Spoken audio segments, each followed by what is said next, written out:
संसद के मौजूदा शीतकालीन सत्र में तीनों कृषि कानून भले ही वापस ले लिए गए हों, लेकिन किसानों से जुड़े मुद्दे पर हंगामा अभी भी जारी है। कांग्रेस सांसद राहुल गांधी ने मंगलवार को तीनों कृषि कानूनों को लेकर किसान आंदोलन के दौरान मारे गए किसानों को मुआवजा देने के मुद्दे पर लोकसभा में फिर से आवाज उठाई।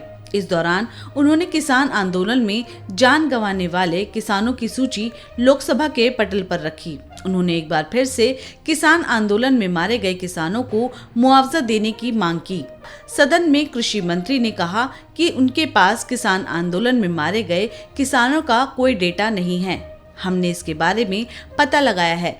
पंजाब की सरकार ने तकरीबन 400 किसानों को 5 लाख का मुआवजा दिया है और 152 किसानों को रोजगार दिया है। ये लिस्ट मेरे पास है जो मैं सदन के सामने रख रहा हूँ। इसके अलावा हमने हरियाणा के भी 70 किसानों की सूची तैयार की है, लेकिन आपकी सरकार कहती है कि आपके पास मारे गए किसानों की सूची ही नहीं है। राहुल गांधी ने कहा कि मैं चाहता हूं कि किसानों को सारे हक मिलने चाहिए और मारे गए लोगों के परिजनों को नौकरी मिलनी चाहिए।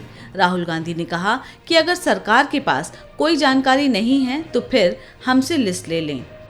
उन्होंने कहा कि पीएम नरेंद्र मोदी ने देश और किसानों से माफी मांगी थी। उन्होंने स्वीकार किया है कि उनकी ओर से गलती की गई थी, जिसके बाद अब किसानों को उनका हक मिलना चाहिए और मुआवजा भी मिलना चाहिए।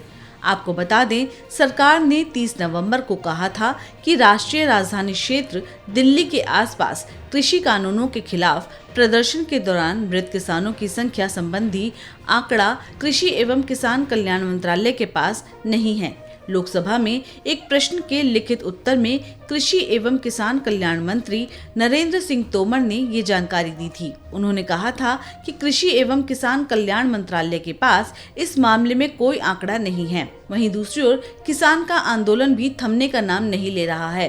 1 साल से ज्यादा समय से जारी किसान आंदोलन कब समाप्त होगा, इसको लेकर अभी भी सस्पेंस बना हुआ है। किसान नेताओं की अगली रणनीति क्या होगी, इसको लेकर अभी कुछ स्पष्ट नहीं है। आपको बता दें कि संयुक्त किसान मोर्चा ने एमएसपी कृषि कानूनों के खिलाफ आंदोलन के दौरान मारे गए किसानों के परिवारों को मुआवजा और प्रदर्शनकारियों के खिलाफ मुकदमे वापस लेने सहित अपनी अन्य लंबित मांगों पर सरकार से बातचीत के लिए शनिवार को 5 सदस्यीय समिति भी बनाई थी।